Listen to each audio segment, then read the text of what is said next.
Hello बच्चों, आज ये वीडियो उन बच्चों के लिए ज़्यादा हेल्पफुल होने वाला है जो क्लास 12 केमिस्ट्री का सेकेंड चैप्टर सॉल्यूशन चैप्टर का इन टेक्स्ट क्वेश्चन सॉल्व कर रहे होंगे।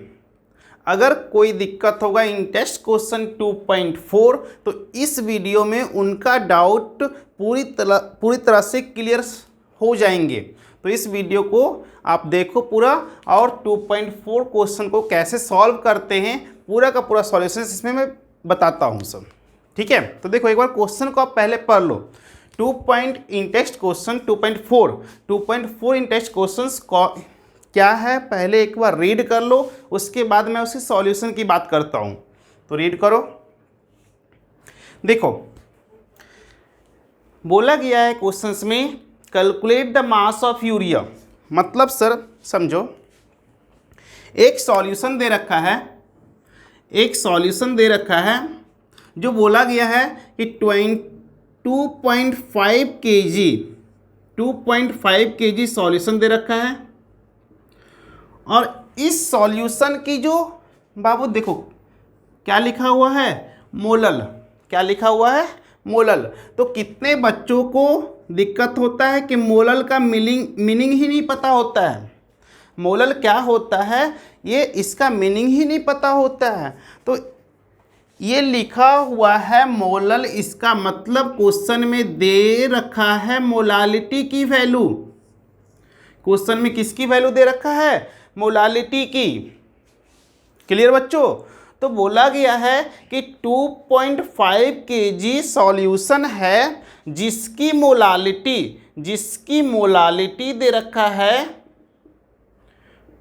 0.25 मोल पर केजी। अब आपको बताना है कि इस सॉल्यूशन को बनाने में यूरिया कितना अमाउंट में डिजॉल्व करवाया गया है। इस सॉल्यूशन मतलब 2.5 kg सॉल्यूशन को बनाने में जिसकी मोलालिटी 0.25 मोल पर केजी है। ठीक है, उसमें बताना है कि मास ऑफ यूरिया कितना डिजॉल्व करवाए हैं। तो क्या निकालना है बच्चों क्वेश्चन में, मास ऑफ यूरिया। क्लियर, क्या निकालना है, मास ऑफ यूरिया। ठीक है बच्चों, तो कैसे निकालेंगे। तो देखो सबसे पहले हम क्या करते हैं बच्चों, यहाँ पे मोलालिटी का फॉर्मूला लिखते हैं। क्या करते हैं बाबू, मोलालिटी का फॉर्मूला लिखते हैं। देखो मोलालिटी का फॉर्मूला होता है number of mole of solute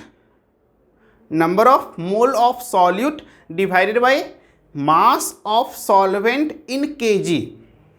क्या फॉर्मूला होता है बच्चों, number of mole of solute divided by mass of solvent किसमें, केजी में। मैं एक बार लिख भी देता हूं, number of mole of solute divided by mass of solvent किसमें बच्चों, इन केजी में। ठीक है, अब देखो बाबू यहाँ पे मोलालिटी की तो वैल्यू दे रखा है, मोलालिटी की वैल्यू यहाँ पे दे रखा है क्वेश्चन में, तो यहाँ पे पुट करेंगे। ठीक है, अब एक बात यहाँ पे समझ लो, हमें नंबर ऑफ मोल निकाल लिया ना, नंबर ऑफ मोल। अगर हम इस क्वेश्चन में देखो नीचे दे रखा है मास ऑफ सॉल्वेंट, क्वेश्चन में दिया हुआ है मास ऑफ सॉल्वेंट, ये तो मास ऑफ सॉल्यूशन दे रखा है। मतलब इस फॉर्मूला से चाहो तो हम अगर यहाँ पे मोल निकल जाता तो फिर हम यूरिया का मास निकाल लेते, लेकिन ये फॉर्मूला तो तभी यूज करके हम मोल निकालेंगे जब क्वेश्चन में मास ऑफ सॉल्वेंट दे रखा हो। देखो यहाँ तो मास ऑफ सॉल्यूशन दे रखा है ना, तो ये फॉर्मूला बताओ, आप बताओ यूज कर पाएंगे हम लोग। मोलालिटी की वैल्यू दे रखा है, मोलालिटी की वैल्यू यहाँ पे पुट करेंगे। यहाँ पे देखो मास ऑफ सॉल्वेंट है, यहाँ पे तो सॉल्यूशन की मास दे रखा है,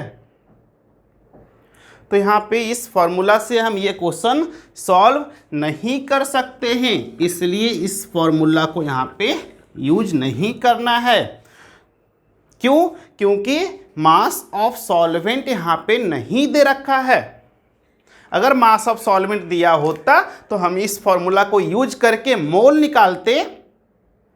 अब मोल निकालने के बाद हमसे मास निकल सकता था मोलर मास को मल्टीप्लाई करके, लेकिन अभी ये फॉर्मूला अप्लाई नहीं करना है बच्चों। तो कैसे बनाओगे?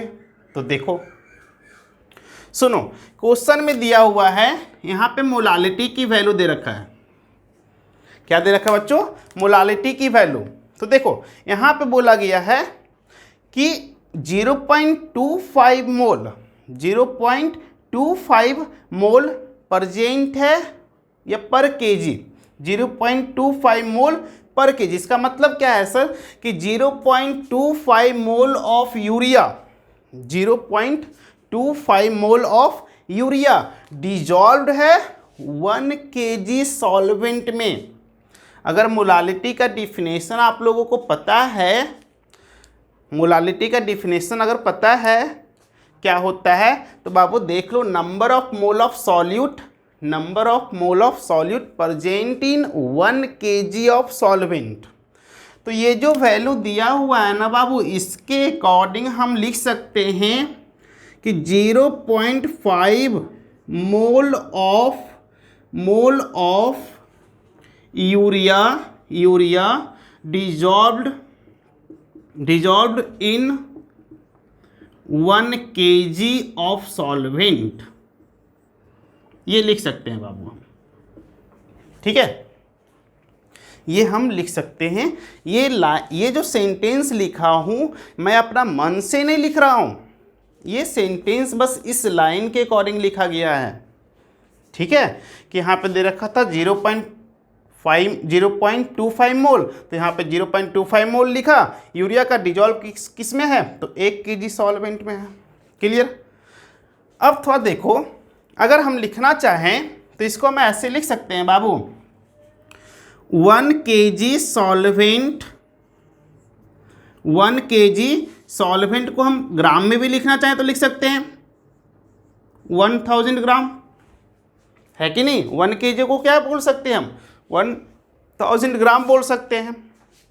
तो देखो 1000 ग्राम ऑफ यूरिया डिजॉल्व्ड, या डायरेक्ट लिख देता हूं sir, contain 0.25 mole of urea, ये भी लिख सकते हैं बाबू। सिर्फ इसी सेंटेंस को क्या कर सकते हैं? इसी सेंटेंस को मैं इस तरीके से भी लिख सकता हूं। क्लियर? तो ये मैंने लिख दिया। अब एक बात बताओ सर, अगर हम इस मोल को हम लाना चाहते हैं मास के रूप में, मास में कन्वर्ट करना चाहते हैं, तो देखो मास में कन्वर्ट करने के लिए क्या करेंगे बाबू? आप लोगों को पता है ना मोल कैसे निकालते हैं?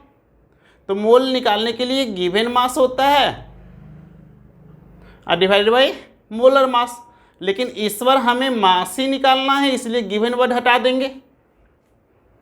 क्लियर? अब ये मास निकालना है तो बाबू इस मोलर मास को मोल में मल्टीप्लाई कर दो, मोल इंटू क्या हो जाएगा? Molar mass. Molar mass is equal to क्या जाएगा बाबू? मास ऑफ, और किसका निकालना हमको? यूरिया का। तो यूरिया का मोल लो, यूरिया का मोलर मास लो, यूरिया का मोल लो, यूरिया का मोलर मास लो। ठीक है बच्चों? क्लियर? यूरिया का मोल लो और यूरिया का मोलर मास लो, दोनों को मल्टीप्लाई करो, मास ऑफ यूरिया आ जाएंगे। तो देखो बाबू यहाँ पे मोल तो दे रखा है 0.25। अब यूरिया का फॉर्मूला देखो यहाँ लिखा हुआ है, फॉर्मूला यहाँ लिखा हुआ है सर, NH2CO NH2। अब देखो इसका मोलर मास निकालने का मतलब होता है सारे एटम्स की एटॉमिक मास को ऐड करना है, सारे एटम्स की एटॉमिक मास को ऐड करना है। तो यहाँ पे देखो 14 है। अब एक हाइड्रोजन का एक होता है, लेकिन यहाँ पे हाइड्रोजन कितने? 2 है, तो 2 लिख देता हूँ। कार्बन का 12 होता है और ऑक्सीजन का 16 होता है, नाइट्रोजन का 14 और एक हाइड्रोजन का 1, लेकिन हाइड्रोजन कितने हैं 2। तो यहाँ पे इन सभी को जोड़ दो सब। ठीक बच्चों, तो इनटू क्या कर देंगे यहाँ पे 60, जोड़ोगे तो यहाँ पे आ जाएगा 60। क्लियर। तो मास ऑफ यूरिया क्या निकल गया बच्चों, मास ऑफ यूरिया क्या निकल गया, यहाँ पे निकल गया 15 ग्राम। क्लियर, ये मास ऑफ यूरिया है। तो देखो यहाँ पे इस मोल को, ये जो 0.25 मोल है, अगर हम मास में लिखना चाहें, मास में लिखना चाहें तो हम लिख सकते हैं कि 15 gram of urea, 15 gram of urea. मतलब फिर से हम लिखना चाहें तो इसी को लिख सकते हैं 1000 ग्राम ऑफ या 1000 gram of urea, urea contain 15 gram of 1000 gram of solvent. Sorry sir, क्या होगा यहाँ पे सॉल्वेंट, क्या होगा बच्चों solvent contain 15 gram of urea. अब एक बात बताओ, अगर इतना ग्राम सॉल्वेंट है और इतना ग्राम यूरिया है तो सॉल्यूशन कितना बना जी, बता सकते हो। अगर सॉल्वेंट ये है, सॉल्यूट ये है, तो सॉल्यूशन का अमाउंट कितना हुआ बताओ।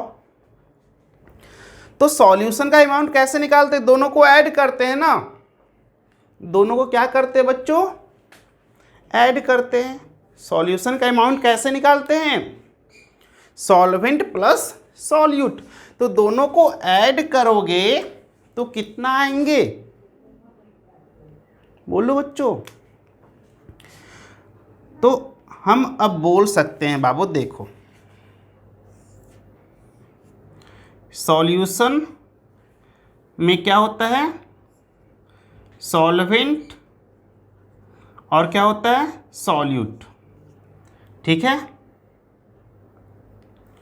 अब इसकी सॉल्वेंट के अमाउंट 1000 ग्राम है और सॉल्यूट के अमाउंट कितना है बाबू 15 ग्राम है। दोनों को ऐड करोगे तो कितनी वैल्यू होगा 1015 ग्राम होंगे। ठीक है, 1015 ग्राम होंगे। अब एक बात बोलो कि एक यहाँ पे जब 1000 ग्राम, देखो तो सॉल्यूशन का मास कितना निकल के आया 1015 ग्राम। अब हम बोल सकते हैं बच्चों, देखो तो यहाँ पे कि 1015 ग्राम ऑफ सॉल्यूशन, अगर हम बोले कि बताओ इस सॉल्यूशन में सॉल्यूट का अमाउंट कितना है, तो क्या बोलोगे। अगर हम बोले इतना ग्राम जो सॉल्यूशन बना उसमें सॉल्यूट का अमाउंट क्या है बच्चों, तो क्या बोलोगे। तो आप लोग खुद बोलोगे कि 15 ग्राम है सॉल्यूट का अमाउंट। मतलब 1015 ग्राम अगर सॉल्यूशन बना तो उसमें 15 ग्राम क्या है सॉल्यूट है। तो देखो तो लिख सकते हैं 1015 gram of solution contain 15 gram of urea. तो बताओ 1 ग्राम में कितना होंगे, 1 ग्राम सॉल्यूशन में कितनी यूरिया हो गया, तो 15 डिवाइडेड बाई 1015। ठीक है, इतना यूरिया होगा बाबू किसमें 1 ग्राम में।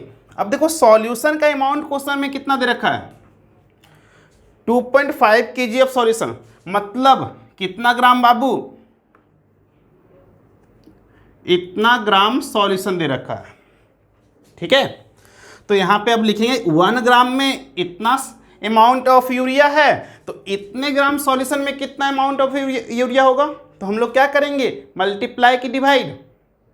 1 ग्राम में अगर इतना यूरिया है तो यहाँ पे हमें 2 ग्राम बोलेगा तो 2 से मल्टीप्लाई, 10 ग्राम बोलता 10 से मल्टीप्लाई करते। ठीक है, तो अभी हमसे क्वेश्चन में कितना बोला गया है, 2500 ग्राम, 2500 ग्राम में, ग्राम सॉल्यूशन में कितना यूरिया होगा, तो मल्टीप्लाई करेंगे। तो देखो इतना, यहाँ पे 15 डिवाइडेड बाई 1015 इंटू, अभी ये हो गया बाबू आपका आंसर। और आंसर को सॉल्व करोगे तो वैल्यू आएंगे 39 पॉइंट कितना, ये 36.945। क्लियर, ये आएगा ग्राम। तो यही निकालना था क्वेश्चन में आप लोगों को। ठीक है, उम्मीद करता हूँ आप लोगों को अच्छे से समझ में आ गया, ये क्वेश्चंस आ गया होगा ना।